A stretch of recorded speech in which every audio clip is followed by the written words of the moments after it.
Dear students of class seventh, मैं इसके पांडे केंद्रीय विद्यालय नंबर 2।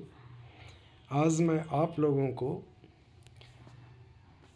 संस्कृत दीपकम के 10वां पाठ यानी 10वां पाठ 10वां कः इस चैप्टर का प्रश्नोत्तर बताने जा रहा हूँ।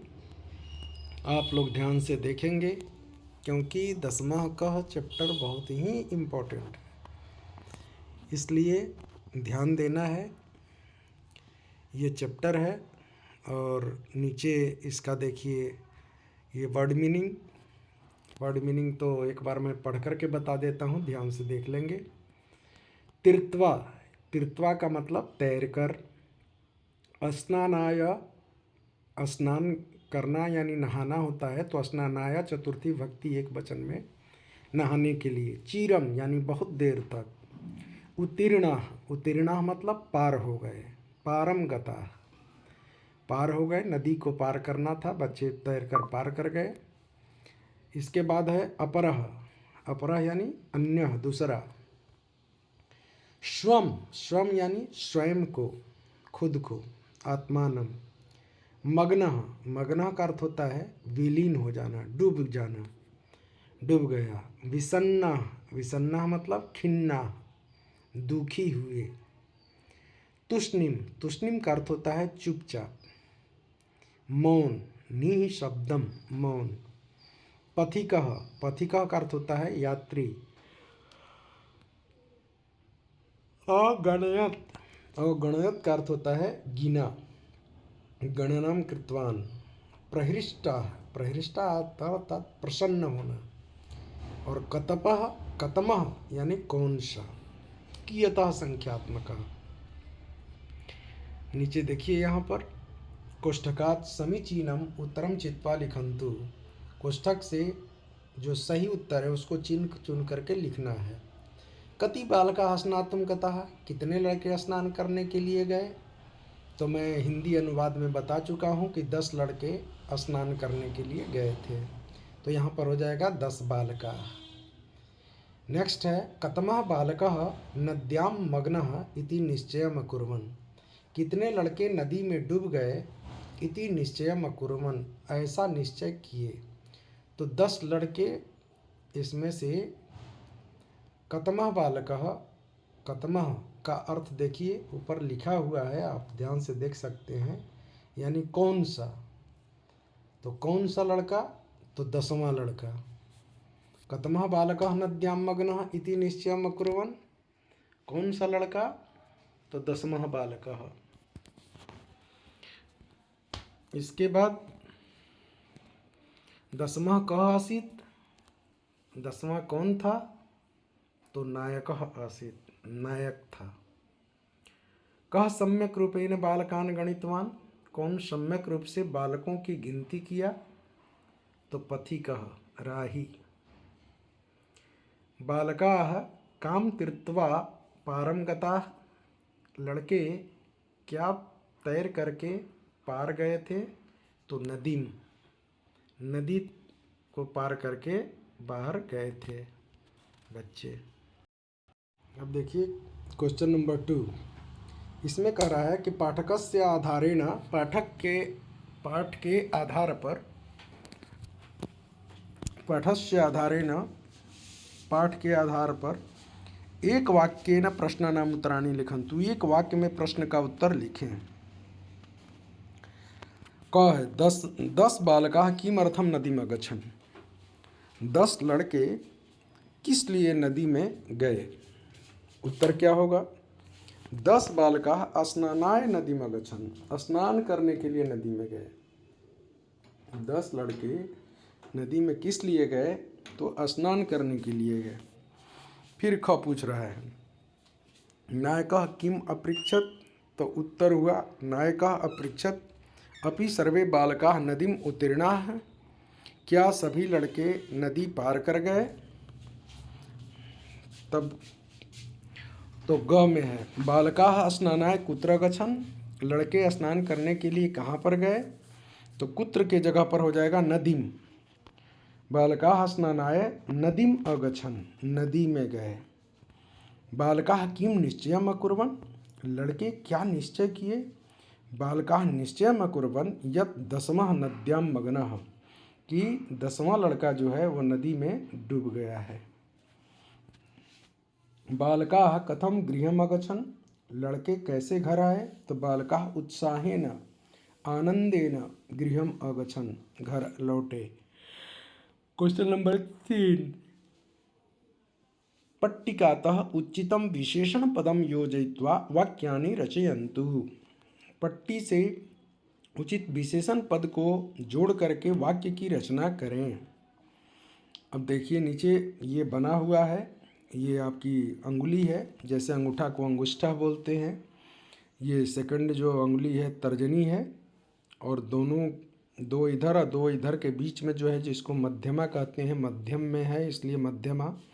और सब ये अंगुलियां जितनी भी है सब स्त्रीलिंग है, इसलिए सब में ऐसे ही लगा हुआ है मध्यमा अंगुली तर्जनी। अनामिका चौथी अंगुली कौन सी है, अनामिका। अनामिका का अर्थ होता है अंगूठी, तो अंगूठी लगाते हैं इसमें, इसलिए इसका नाम अनामिका है। कनिष्ठिका, कनिष्ठ मतलब होता है छोटा, और कनिष्ठिका मतलब छोटी अंगुली, सबसे छोटी अंगुली को कनिष्ठिका बोलते हैं।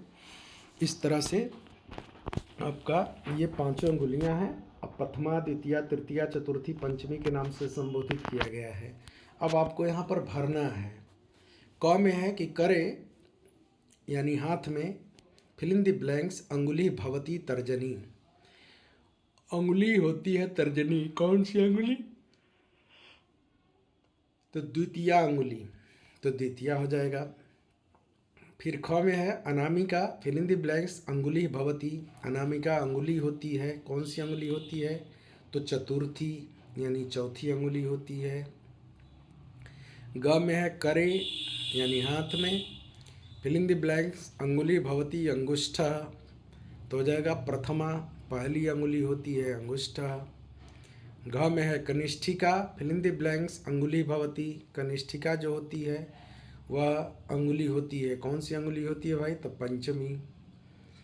करे हाथ में, फिल इन द ब्लैंक्स अंगुली भवती मध्यमा, तो कौन सी अंगुली मध्यमा होती है, तो तृतीया। इस तरह से ये क्वेश्चन नंबर 3 भी खत्म हुआ। नंबर 4 देखिए, इसमें आपको रेनबो बना हुआ है, 7 रंग दिखाई दे रहा है। बैनिया पिनाला जिसको आप लोग बोलते हैं, बैगनी नारंगी, ये सब जितने भी रंग हैं ये सब इसमें है।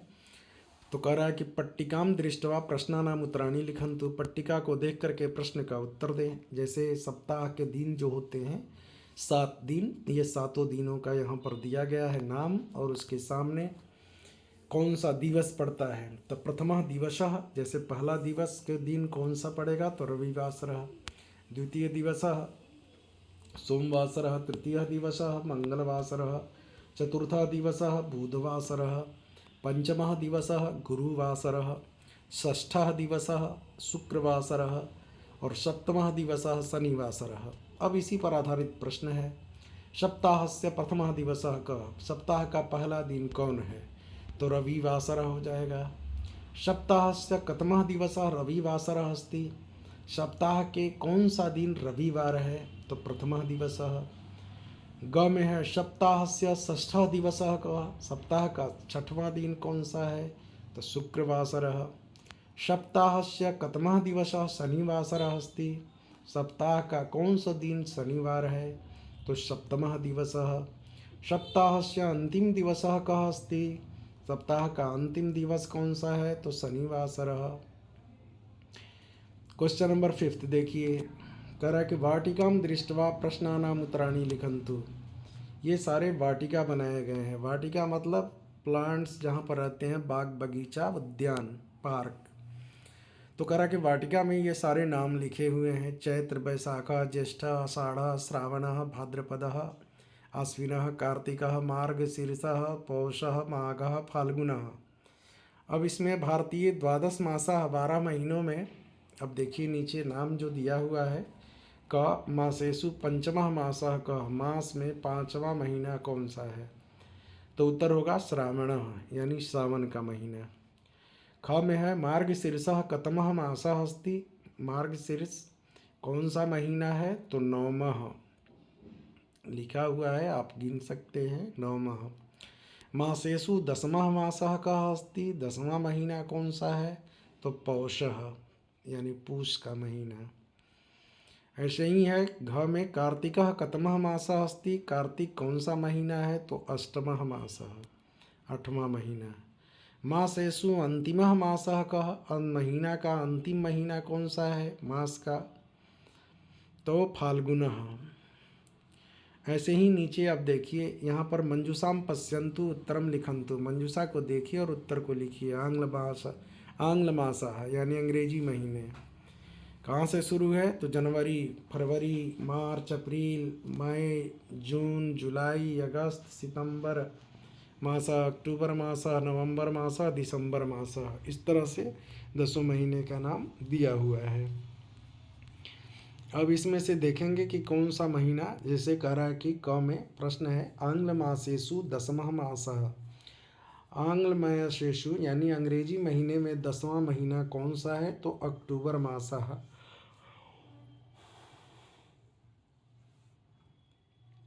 नीचे है फरवरी मासः, फिल इन द ब्लैंक्स मासः अस्ति, द्वितीयः मासः अस्ति।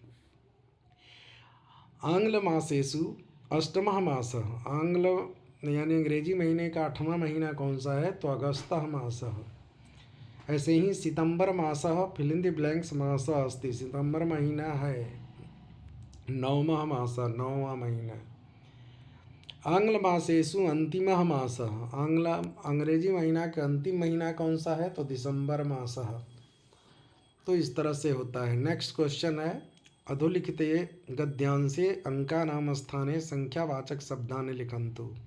नीचे लिखे गए गद्यांश में अंक में जो स्थान में संख्यावाचक शब्द दिए गए हैं उसको लिखना है। अब ये पक्का आएगा, आप लोग समझ लीजिए कि 100% बच्चों ये एग्ज़ाम एनुअल एग्ज़ाम में आने वाला है, सेशन इंडियन एग्जामिनेशन में क्योंकि संख्यावाचक शब्द जरूर आते हैं और ये संख्यावाचक शब्द का बहुत बढ़िया उदाहरण दिया हुआ है, ये पक्का आएगा। अब एक लिखना है, पाठशाला है तो पाठशाला स्त्रीलिंग है इसलिए एका लिखना है, एका पाठशाला अस्ति। तत्र अध्यापकाः सन्ति, अब यहाँ पर पुल्लिंग है अध्यापकाः तो त्रयः हो जाएगा, त्रयः तिस्रः त्रीणि। पुल्लिंग है तो त्रयः, तिस्रः रहेगा तो स्त्रीलिंग और त्रीणि होगा तो नपुंसकलिंग। अध्यापक शब्द पुल्लिंग है इसलिए त्रयः हो जाएगा। साहित्य कक्षायाम, साहित्य कक्षा में छात्र, फिल इन द ब्लैंक्स छात्राः सन्ति, कितने हैं, तो 20 छात्राः सन्ति, 20 छात्र हैं। एकस्मिन् दिने, एक दिन में, फिल इन द ब्लैंक्स निरीक्षकः आगतवान्, निरीक्षक आ गए तो एकः निरीक्षकः, एक निरीक्षक, क्योंकि निरीक्षक पुल्लिंग है इसलिए एकः लिखना पड़ा। तस्मिन् दिने साहित्य कक्षायाम, उस दिन साहित्य कक्षा में 15 छात्र उपस्थित थे। ठीक है, तो छात्राः उपस्थिता, तो छात्रः छात्रो छात्राः बहुवचन में है और छात्र पुल्लिंग है इसलिए पंचदशः 15।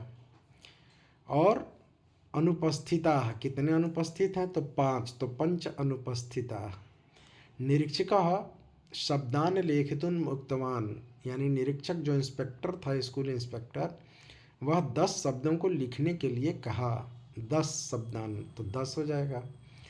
फिर द्वौ छात्रौ, 2 छात्र, और सप्त शब्दान, 7 शब्दों को सम्यक लिखितवन्तौ, 7 शब्दों को सही रूप में लिख सके। एकः छात्रः सर्वान् अपि, एक छात्र सबको भी 10 शब्दान सम्यक लिखितवान्, 10 शब्दों को सही सही लिख दिया। सम्यक मतलब अच्छे ढंग से, लिखितवान यानी लिख दिया। अवशिष्टाः, जो बचे हुए थे, 12 छात्राः, 12 छात्र 9 शब्दान सम्यक लिखितवन्तः, 9 शब्दों को सम्यक रूप से अच्छे ढंग से लिख सकें। तो बच्चों यही तक लास्ट है और ये देखिए आपका ये लेसन 10वां पाठ पूर्ण हो गया। इसका क्वेश्चन आंसर मैं करा दिया हूँ, अब इसका आंसर मैं अपलोड कर रहा हूँ, आप लोग ध्यान से देखेंगे और अच्छे करेंगे और लाइक ज़रूर करेंगे, मुझे उम्मीद है पूरी तरह से। तो नेक्स्ट वीडियो जो अब आगे होगा उसका भी मैं प्रश्न उत्तर भेज दूँगा। धन्यवाद बच्चों।